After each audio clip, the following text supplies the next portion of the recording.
So we're going to be talking about getting kids with POTS back to school, back to sports, and back to life. So the big goal for all of us is we want patients to try to be as close to their pre-POTS life as possible. So that's us physicians and parents and patients. That's what everyone wants, right? And so that means getting to school, getting an education, being with friends, doing activities of daily living, and that includes taking out the trash and cleaning their room, right? Participating in sports and getting off to college and getting off to their real lives. And managing their own issues, including their POTS stuff. We don't want the parents to feel like they have to be managing this all their lives. And it does seem like a huge task. POTS can be very overwhelming. I don't have to tell you. There's many symptoms that come and go. There are new symptoms that come from nowhere. It can seem as if these symptoms are very life-threatening, and it can be really scary. So there's a lot of stuff in your bowl with a scoop of fatigue on top and maybe some depression and or anxiety on the side, as you just heard. So the first things first, take a deep breath, set some levels, understand your expectations. We're not going to accomplish everything. We may not get to, but that doesn't mean that we shouldn't try. Go stepwise. You know, it's the concept of not being able to run until you can walk and not being able to walk until you can crawl. Do not try for or expect rapid change, okay? This is, as I always say, this is a marathon, not a sprint. Be consistent, which is a very difficult thing for both parents and the kids to be able to do, but try to be consistent. And recognize that POTS is not lethal. It is very difficult and very frustrating, and we all understand that. So the two most important groups of people that really play into this are the patient, which is the child, and the parents. Everyone else is just peripheral. So when we think about that, we need to address some of the issues that are happening in these two groups. So we'll sometimes have parents stepping up, and they'll assume the role of zealous advocate. Why? Because the physicians whom they've seen or the other practitioners whom they've seen have given them their child a misdiagnosis or a misdiagnosis.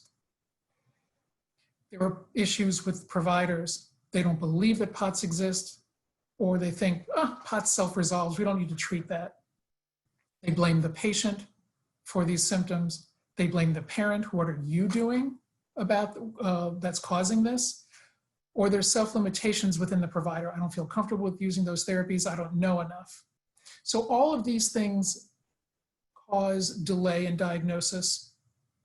And as was shown in the big POTS study a couple years back, the average number of providers before getting a diagnosis of POTS is 7, and about a quarter of patients see 10 or more before finally getting a diagnosis.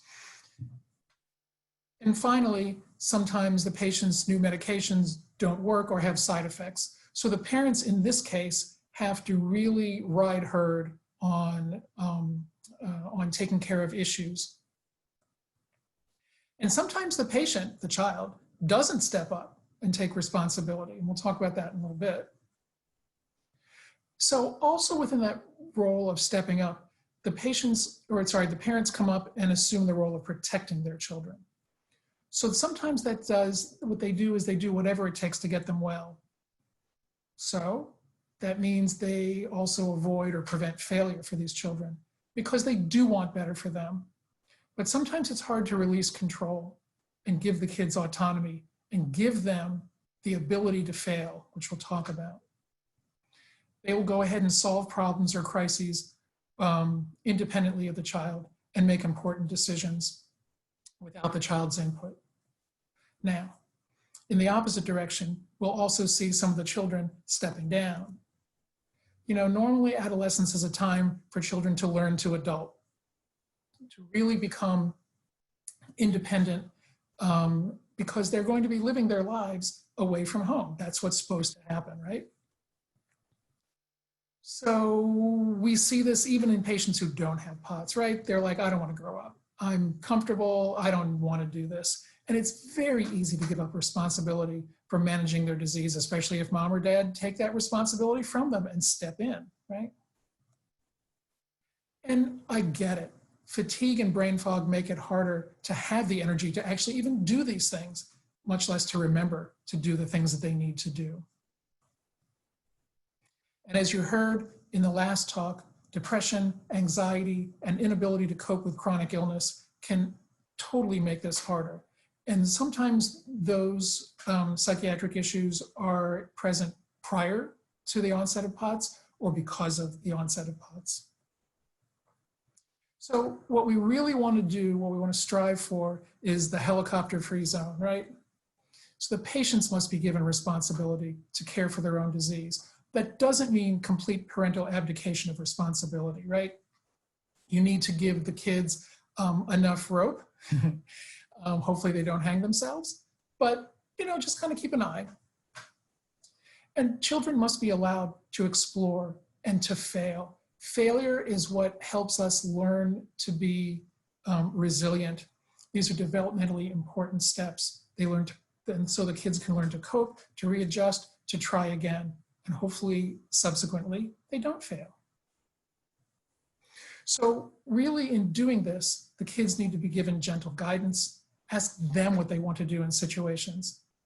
Preparing alternatives can be really helpful. So for example, coming up with distractions for pain and cycling through them as needed. So let's say you've got options A through E for dealing with chronic pain. Say to them, what have you tried so far? Maybe it's time to advance to option D or option E. Giving the patients control, giving these kids control and the capability of making decisions, it gives them agency and it gives them the ability to feel like they are able to succeed when they've made the right decisions, of course. Helping them think through these scenarios and just talking it out is really helpful. And of course, because of fatigue and brain fog, having lists, phone alarms, and various apps can be helpful to make sure that, that what needs to be accomplished is getting done. Be available.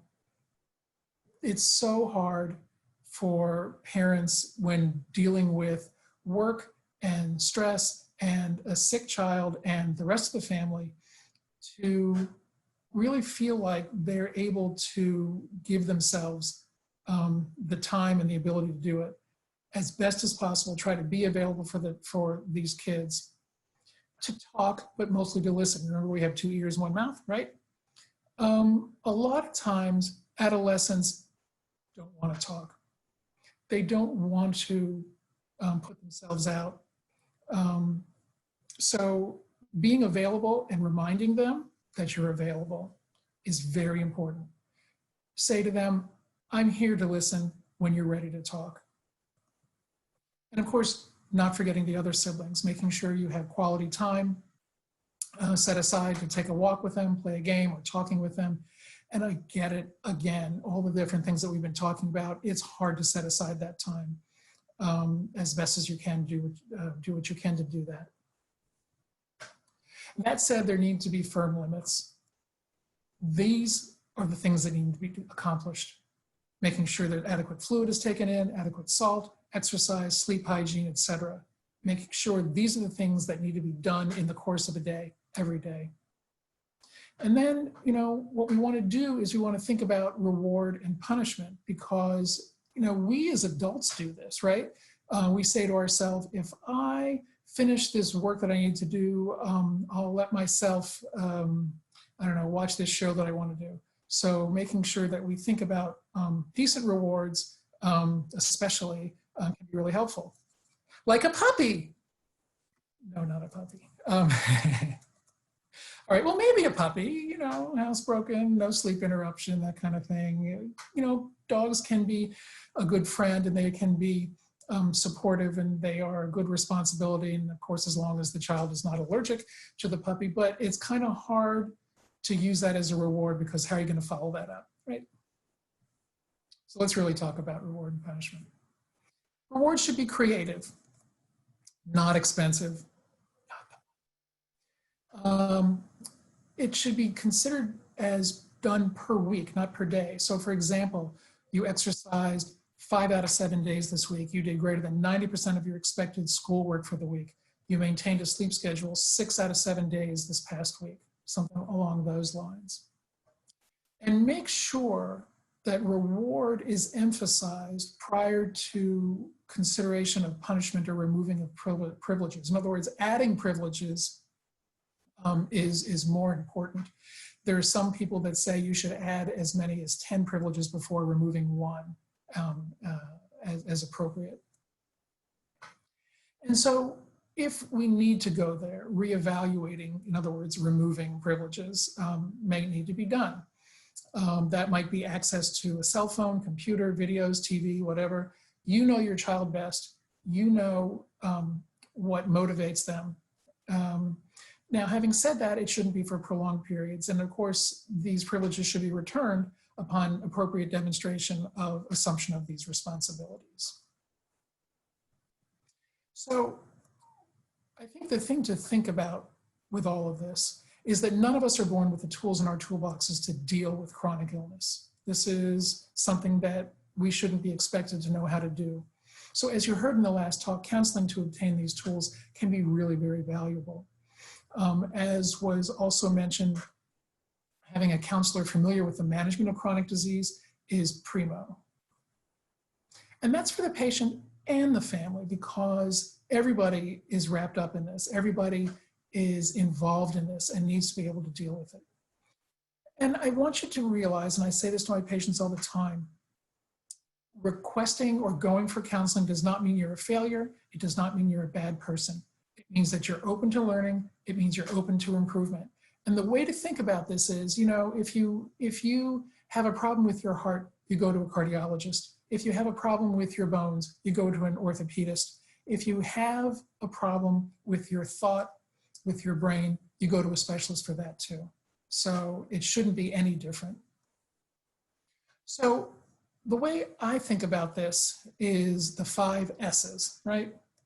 Self-care, school, sports, social life, and so long, see ya.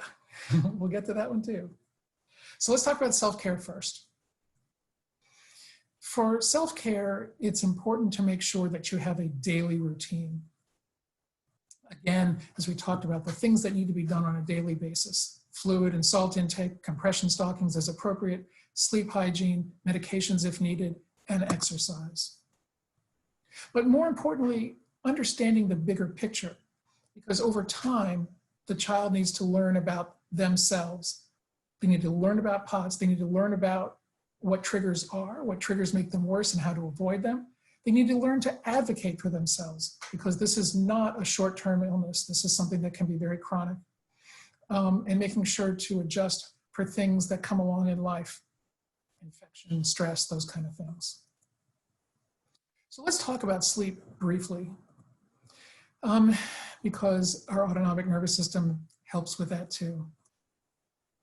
Sleep hygiene is incredibly important. That means having a consistent bedtime. It means lowering the lights an hour before bed, including the electronica. So cell phone, video games, computer, all that should be off, or under a blue light. Activity should be, or a blue light filter, excuse me. Activity should be quiet before bed, like reading in bed under low light.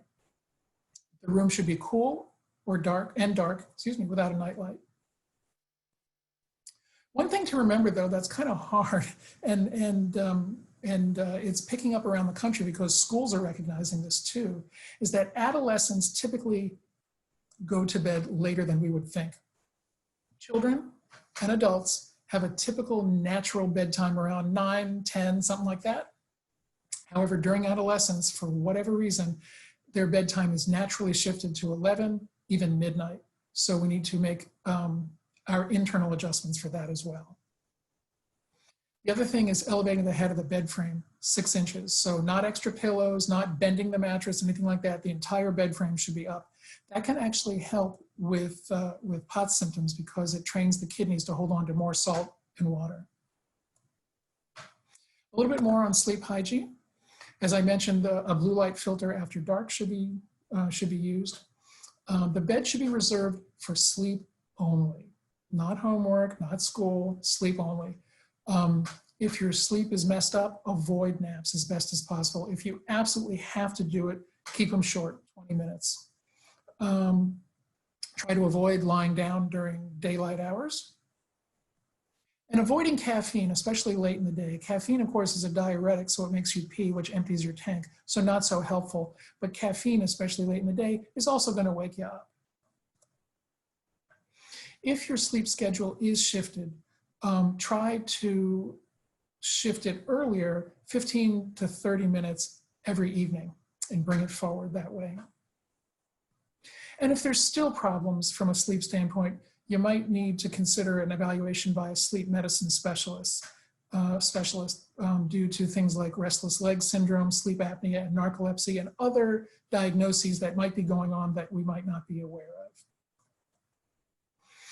of. A little bit about exercise. It's probably the single most helpful tool in the long term that I've seen to help suppress POTS symptoms. And no, it doesn't work for everyone. It does take a while to make a difference, and it has to be done consistently and progressively. What I have seen is that you get to about month 5, 6, 7, and the patient's symptoms all of a sudden start to improve, and even we can start backing off on some of the medications. As well, it can help patients be more resilient during times of infection or stress. Unfortunately, until we find a real cure for POTS, this is something that might need to be done indefinitely. But I think as the kids get used to doing it, they recognize that they really do feel good when they do it. The exercise includes cardio or aerobic activity, as well as leg and core strengthening. The protocol that's typically used the most that you might have heard of already is the Levine protocol, what I refer to as the Dallas protocol, because this was put together at the University of Texas Southwestern in Dallas. It starts low and slow, as I tell my patients. Low means you start lying down or seated. You don't exercise upright, because upright exercise can cause you to be symptomatic much more quickly. So that's the low. The slow is just 10 minutes a day, but it slowly progresses over the first 2 months to be an hour a day. And there are some patients that can't even tolerate that 10 minutes. So, start even less, 5 minutes, 2 minutes, but definitely work up to progressing past that. Another thing that I found in some of my patients is horseback riding. So let's think about this. When you're doing horseback riding, you're doing cardio and you're doing leg and core strengthening as you are balancing yourself in the stirrups. So pretty helpful. And there are other similar types of activities that you might find that are helpful as well. The exercise should be done at least 5 days per week. Try not to take more than a day off at a time. I've had plenty of patients who, they skip a day and they're fine. They skip 2 days. By the end of day 2, they're like, oh, I wish I had not skipped day 2. Sometimes you got to back up though. If you miss a couple of days, back up a week in the protocol. Sometimes after a viral infection, or if you miss more than just a couple of days, you have to back up even further. So where do you do this? Well, you can do it at home. Actually, a lot of these exercise protocols, if you can get the equipment, can be done at home, or they can be done at a gym. Obviously, getting piled into the car and getting to the gym is much more work than doing it at home. I want to talk briefly about the use of physical therapy. I know Nicole Miranda also gave a talk on PT, and there's a couple ways to think about the use of physical therapy. For sure, patients with joint hypermobility absolutely need to be seen by a physical therapist who specifically understands how to deal with joint hypermobility. The one thing we don't want to happen is for the kids to exercise and take their joints past the normal range of motion, which will damage their joints over time and cause more pain. That said, there are good reasons to say that maybe all patients should have physical therapy so they can get an individualized therapeutic approach from an exercise standpoint. So let's get back to that puppy we were talking about, and that's service dogs.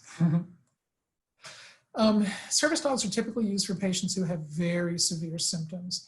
So they can alert, prior to the onset of specific problems like syncope or migraine. I actually have a patient who his dog was pretty amazing. He would alert 4 hours prior to a migraine, which is like unheard of. Even the trainer was just amazed. And again, but this is for patients whose symptoms are very severe. And you know, the dogs can help obtain items for you, or if the patient has poor mobility due to Ehlers-Danlos syndrome or wheelchair bound, they can help with that too. Having said that, service dogs are rather expensive, in the thousands of dollars, and they need extensive training. So that puppy that I showed you before, that's not the dog you want for a service dog. Shouldn't be just any puppy. These are chosen by temperament and by skills, and they do of course require care because they are a living, breathing critter. So, so you need to make sure that you are ready to take on that responsibility as well. Let's talk about school. So, you know, why do kids attend school? I mean, it sort of seems like a silly question, and of course it's legally mandated, right? But it also does several things for you. It prepares you to adult. You get to see and make friends. It is a gateway to extracurricular activities, so you can get your mind off of just school type stuff. And one of the nice things about school is it gives you access to a gym to work out. You need it for college and or life, of course. And so, you know, is school really so annoying? And of course, a lot of kids gripe about school, but really, a lot of students with POTS actually enjoy it.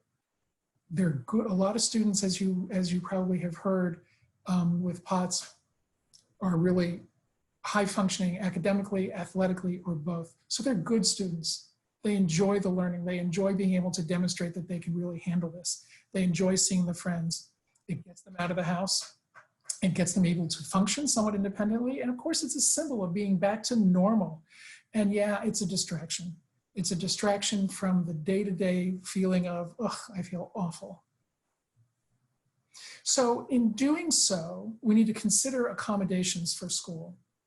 Why do we need to consider these? Well, because sometimes things are just not getting there from here. Symptoms can be overwhelming. Fatigue and cognitive dysfunction, brain fog, dizziness, headache, nausea, abdominal pain, all these symptoms can be very distracting while you're in class. Sometimes the school doesn't get it. So the teachers don't understand what the child needs, or the administration doesn't understand what the child needs, or they don't understand POTS. And so because these kids often look normal, there's really no change in the expectations for these students.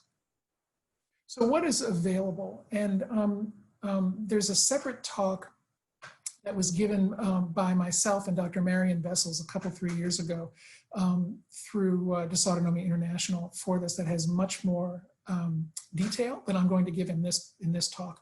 But what you want is you want to have an individualized education plan called an IEP, or a Section 504 plan.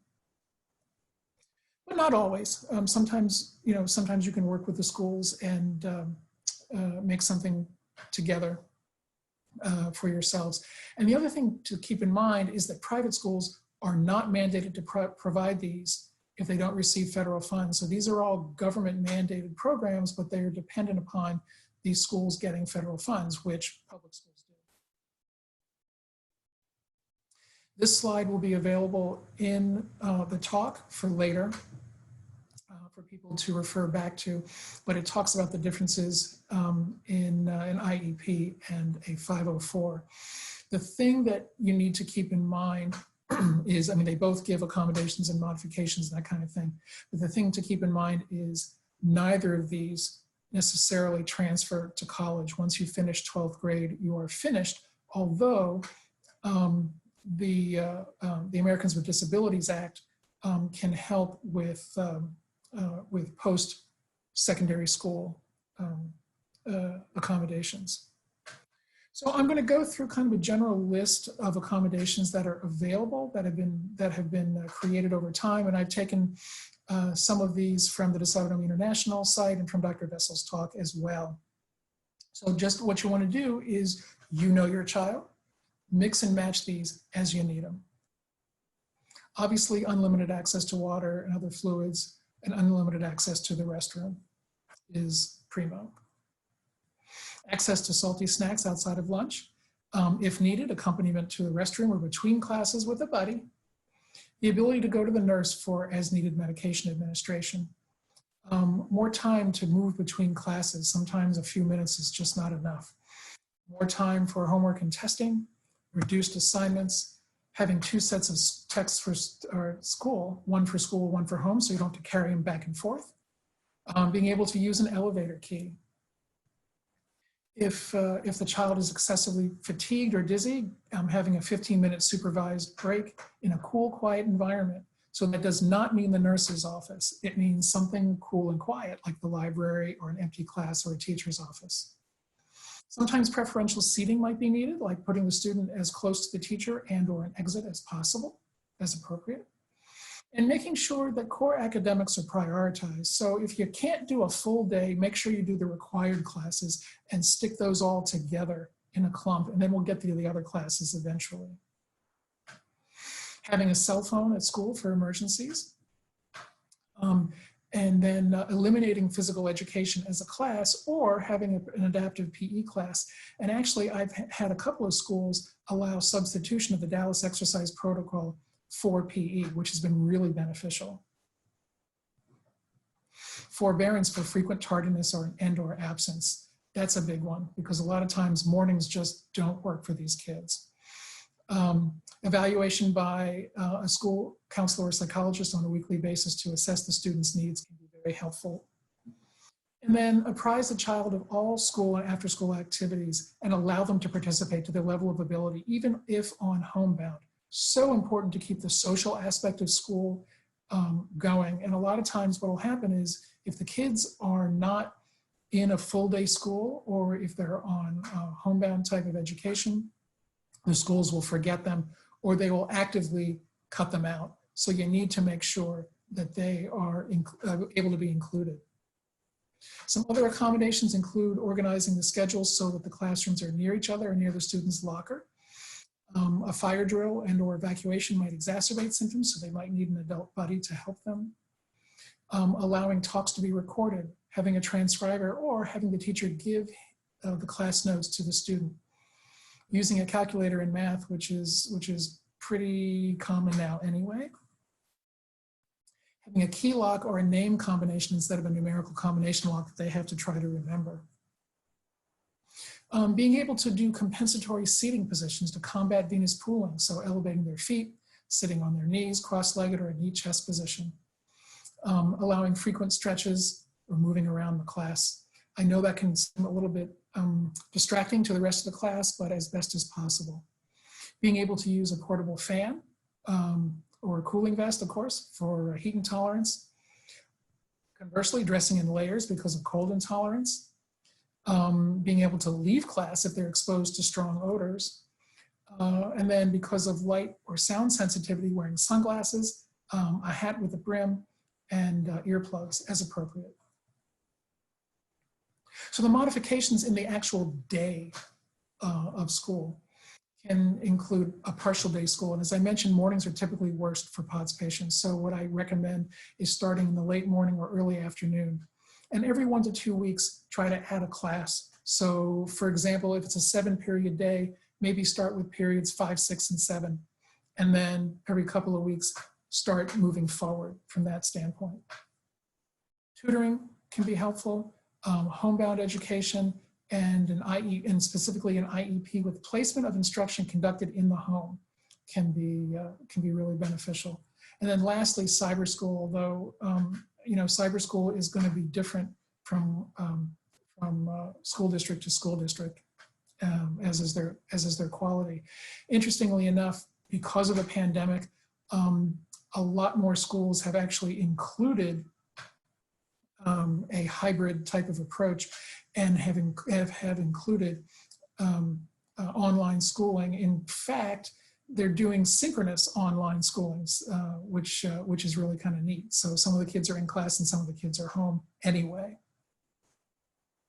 So you might need a combination of these strategies to be able to get through the day, but look at this on a monthly basis and make it clear to the school that the condition doesn't disappear, that these needs may need long-term support, and there might be a flare of symptoms that make things worse, such as after an infection. So it's important to make sure that the school is well appraised of what's going on and that they're on board.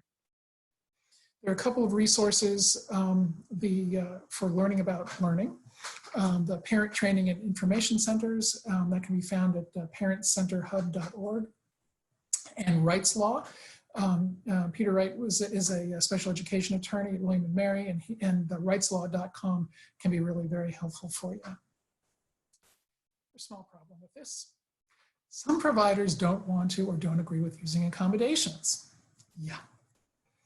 They think it's abusive, they think it's over-medicalization, they think people are just gonna do this and let it ride and not get back to school, and they just don't understand how bad these symptoms can get.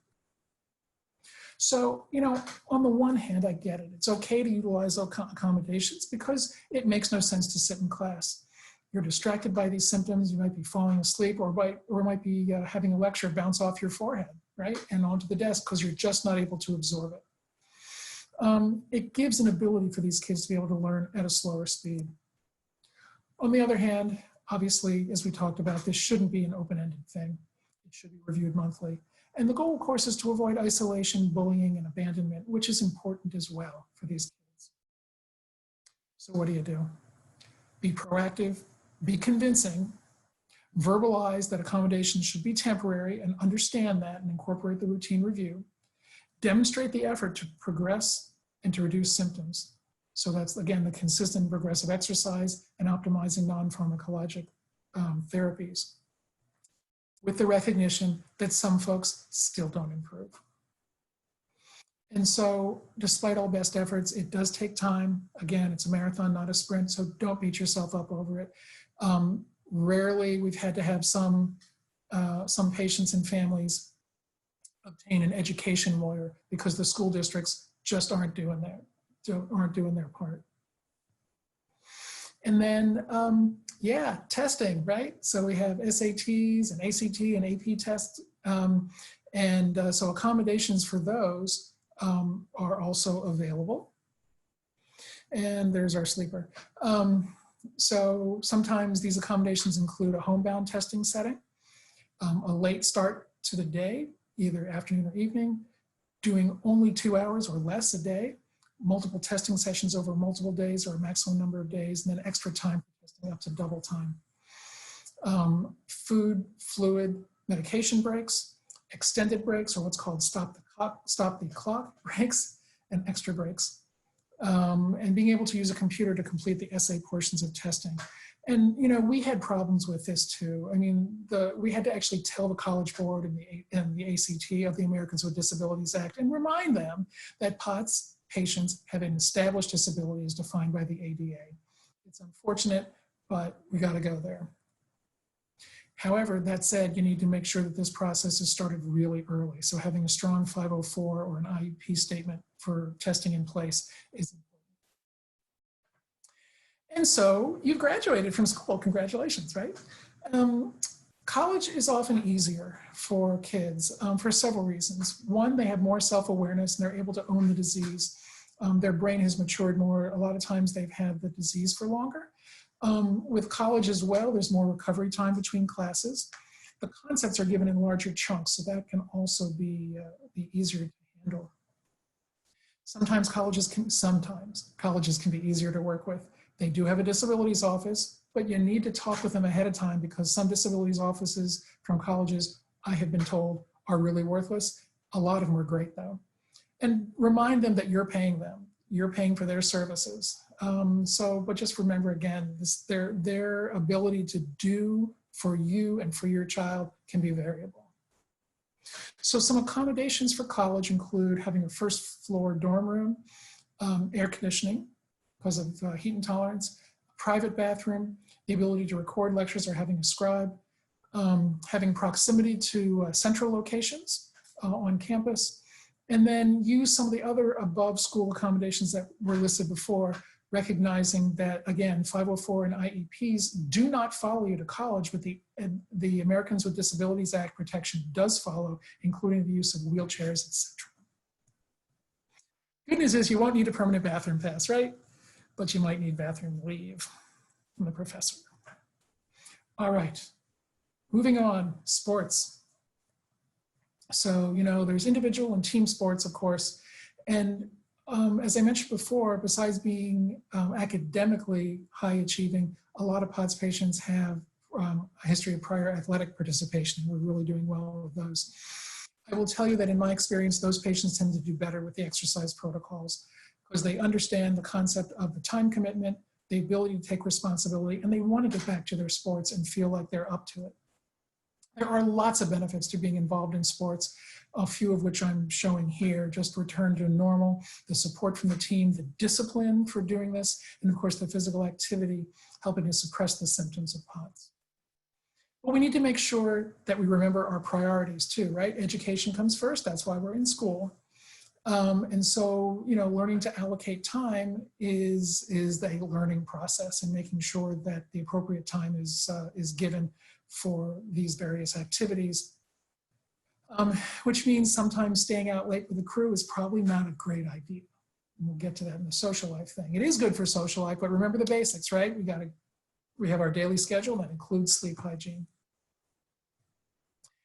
And it is absolutely possible to return to sports. I've had patients return to high school sports a lot, really. It does take a lot of work.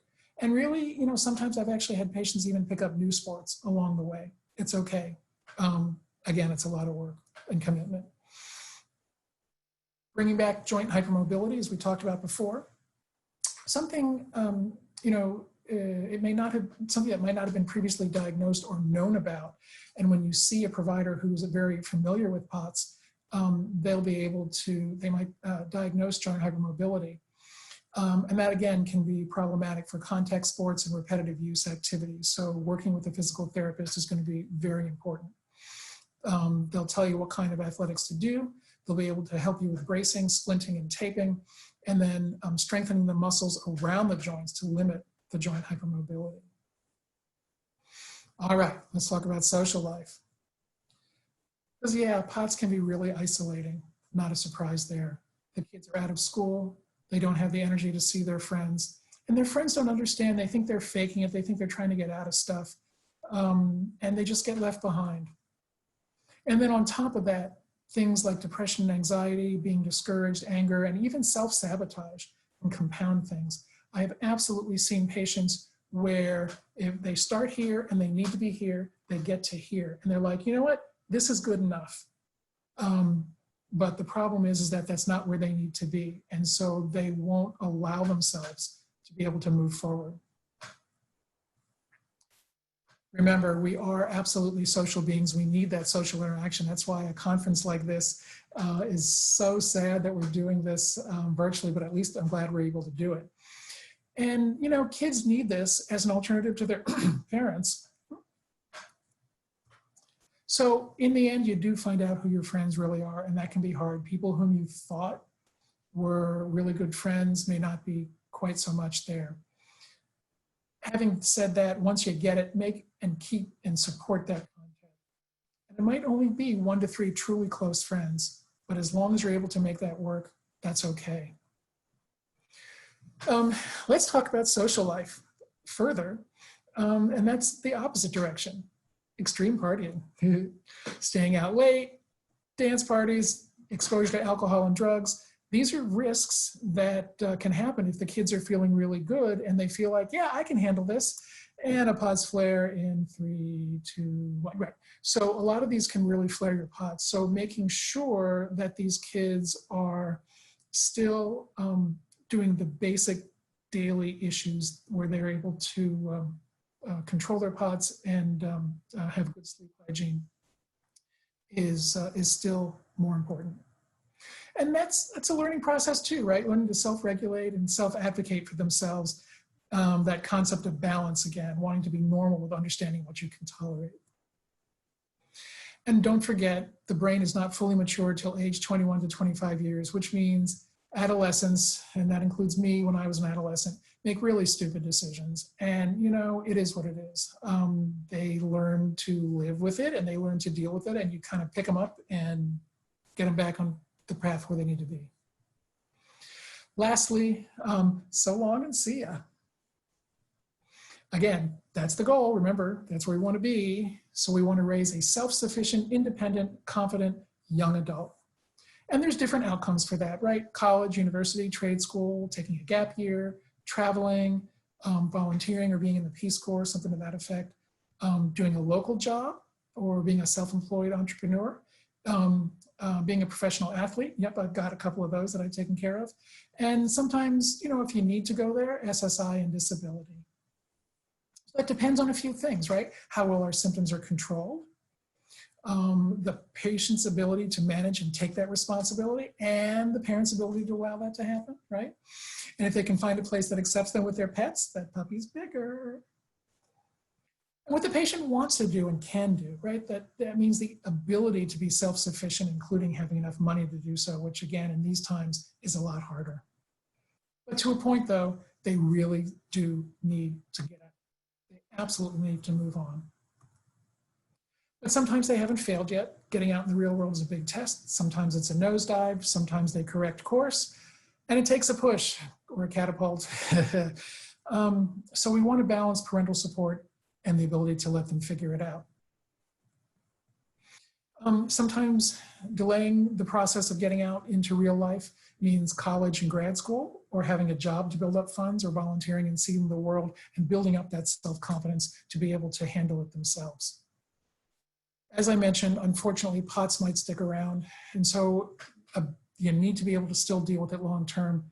Not everyone responds the same or completely to the various treatments, and moving on and having adult medical care, including psychological support, moving on from your pediatric provider is important.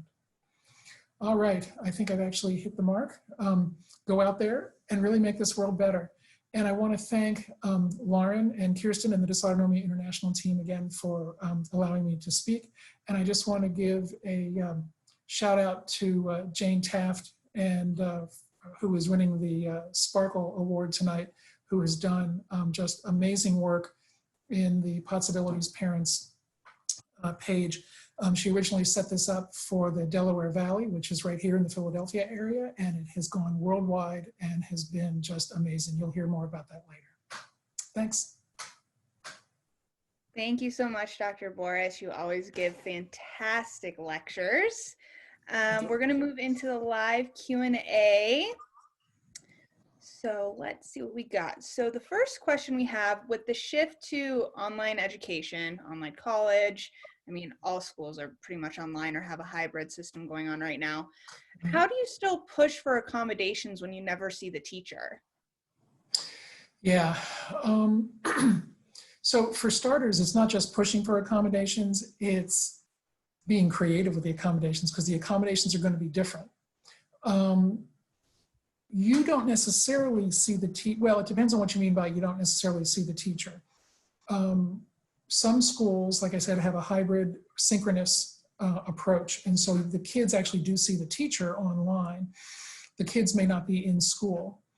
In the end, though, this is all about making the accommodations work outside of the normal school day. In other words, you need to be able to meet with the administration, even virtually, and say, how do we make this work? Or here are a list of accommodations that I think my child needs. Sometimes you need to have a letter from your physician, which I wrote many letters supporting the case for accommodations for kids, because they needed them, you know. And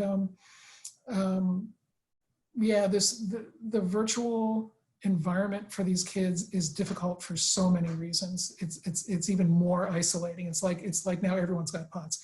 Everyone's at home, and we're seeing, you know, there have been a lot of studies that have been published on the psychiatric toll that this has taken on kids. And again, that's a balance. Knowing your child best, you know, out of everybody else, and including the child in those decision-making processes, again, is really important for that. Absolutely.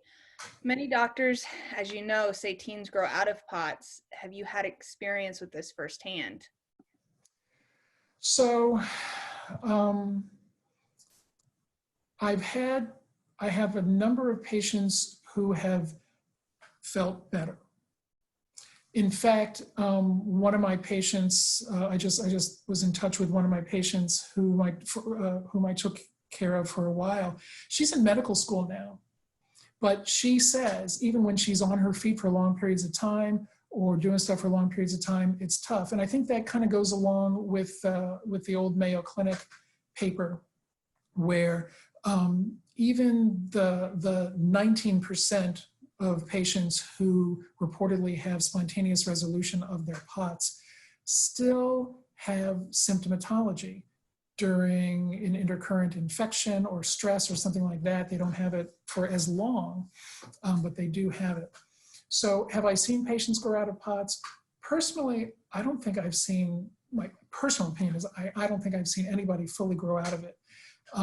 One of the nice things that I am still able to do is do research. And I am working with the folks with my old database that I was using before, and we're creating a long-term outcomes questionnaire that I'm going to be distributing hopefully in the next year to all my former patients. And we'll see, that'll be about almost 950 patients. We'll see how patients really are doing, at least pediatric patients are really doing over the long haul. Yeah, that'll be fascinating to see. Let's say you have a child, in this scenario, they're 16. Would you force them to do IVIG if they didn't want to do it? Or I guess really, if you were caring for a patient who had any form of dysautonomia and it was suggested for a treatment and the child didn't want to do it, how do you go about that if they don't want to? Wow. So I think, we don't have great data for the use of IVIG in POTS overall. There have been a number of small studies. There's lots of anecdotal evidence for success with IVIG, but I think the thing that we need to keep in mind with IVIG or subcutaneous IG as well is that it probably, and again, this is just me talking off the top of my head, the parenteral immunoglobulins probably work better if there's a known inflammatory disorder. For example, something like Sjogren's syndrome or some other autoimmune process that's going on. If it's your garden variety POTS, we don't know that necessarily works, right? And IVIG is not without risks. A statistic that I have heard about patients specifically with POTS who have gotten IVIG is like 7 or 8 out of 10 of them get something called aseptic meningitis, which is a really horrible headache. And it's not an infection, but it's inflammation of the lining around their spinal cord, and it's uncomfortable. It doesn't feel good. So as one of the ways around that is the use of subcutaneous immunoglobulin, which is just basically a shot given in the leg as opposed to an IV infusion, and it's there as a repository. It's a different way of doing it. Again, though, making sure that there is really an inflammatory process going on, I think would be important, because there's a lot of treatments that we just don't have good evidence for at this point. Okay. Do you ever refer to occupational therapy for your patients? That's a great question. So the short answer is I haven't, because my patients are kids. And so from an occupational, quote unquote, occupational standpoint, they're not necessarily doing jobs. Do I think it's a bad idea? No, I think it's a great idea. I think OT can be very helpful, especially if there are specific skills or repetitive skills that the kids, they feel like this is something that I want to do, or something that I need to be able to do, because it's not just for, OT is not just used for occupations specifically. It can be used for other routine activities. So yeah, I think occupational therapy can be very helpful. Great. We do have some people requesting that they see your slides again for the accommodations, just so they can, take a picture or screenshot it. That would be Awesome. Thank you. So please hold. And while you're doing that, I also have another question. We have someone asking, and I'm sure a lot of people are wondering this, with your new practice up and running, so many people are excited. Are you seeing patients outside of Pennsylvania? So the short answer is because I am licensed in the state of Pennsylvania, I am not. One of the things that I am looking into, though, oops, hang on a sec. One of the things that I am looking into, though, this is the first page of accommodations, is let's say there's a patient in New Jersey or Delaware, which is close to where I am in Philadelphia. What happens if they drive across the state line and then I talk to them on the phone then? Is that the same as is that the same as living in New Jersey or Delaware and coming to a physical office? I would hope so. So I'm actually looking into that. For the other thing that I did was, because I was not sure what kind of patient volume I was going to have, I kept my licensure as just to Pennsylvania for now, but that doesn't mean that I won't expand it in the future. Wonderful. So this is page 1 of the accommodations. Perfect. This is page 2 of the accommodations. Now, there was a lot of questions to see these slides again, so make sure you take your pictures of this, guys. Yeah. Here, oops, sorry. Here's the third page of accommodations.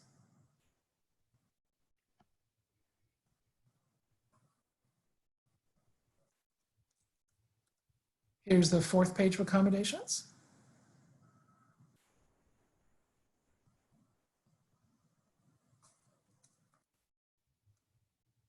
Here's the fifth page of accommodations.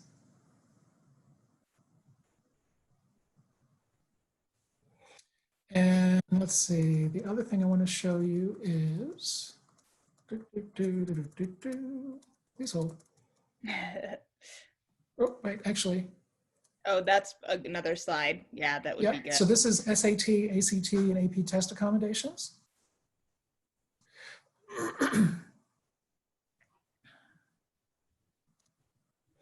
And more test accommodations.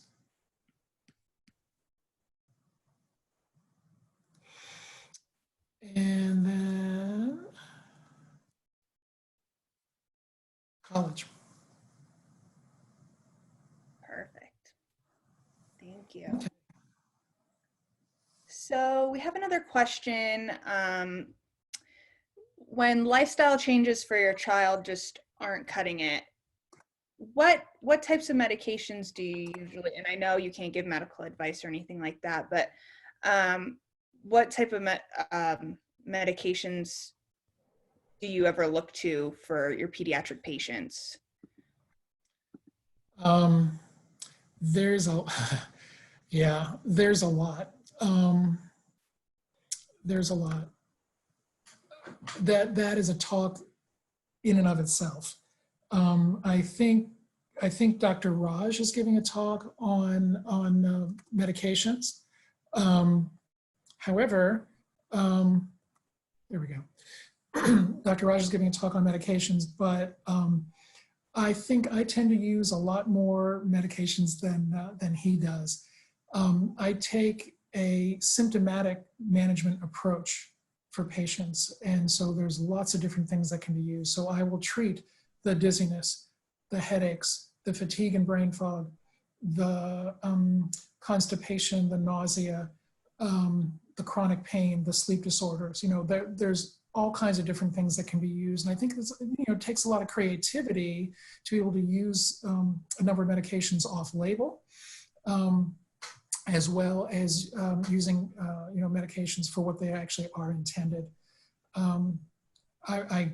But this is not the forum to run through a whole list of different meds, because it's just way too long. Definitely. Thank you. Do you personally in your practice do the CHOP protocol assessment for for children that you see, or pediatric patients that you see? What do you mean? What do you mean the CHOP protocol for assessment? Like, do you, like the Levine protocol. I think they were. The Dallas, yeah, sure. Yeah, I don't do it for assessment. I do it as the treatment. I'm sorry, I may have said that wrong. as the therapeutic approach. In fact, the original Levine or Dallas protocol was written more with adults in mind, and so one of our physical therapists and I sat down and kind of modified it for use, and gave a copy to Dysautonomia International. So if you Google Dallas CHOP protocol, there's a link through the Dysautonomia International site that has a copy of it available. Yeah. I think we have time for one more question. If someone has issues with screens and migraines for online school, what are some types of accommodations that you could ask for to help these kids, especially during this time where really online can be the only option? Right. So it might, if the kids, I mean, it's a great question. It's a great problem. Yeah. Because migraine, being able to look at a screen and screen flicker and that kind of thing can be hard. It might take having a copy of the notes sent from the teacher. It might take having a scribe, someone who is taking the information down and writing it on a piece of paper for the student and demonstrating it to them while the class is going on. So maybe the student is turned off to the side while the scribe, whoever the scribe is writing stuff down and then giving it to the student, on a piece of paper. Those are just a couple of things off the top of my head that might be helpful. I'm sure there's probably other people who are smarter than me that have thought of things like this as well. It could be helpful. I'm sure it's a problem for many. Yeah. So thank you for touching on that. The other thing too, by the way, is the other way of considering it is with migraine. If a blue light filter on the computer screen can help, or the use of sunglasses so they can actually look at the screen, that might be another way of getting themselves through it. Oh yeah, that's a great idea. Yeah, absolutely. All right, well, looks like we have hit our time mark. So Dr. Boris, again, thank you so much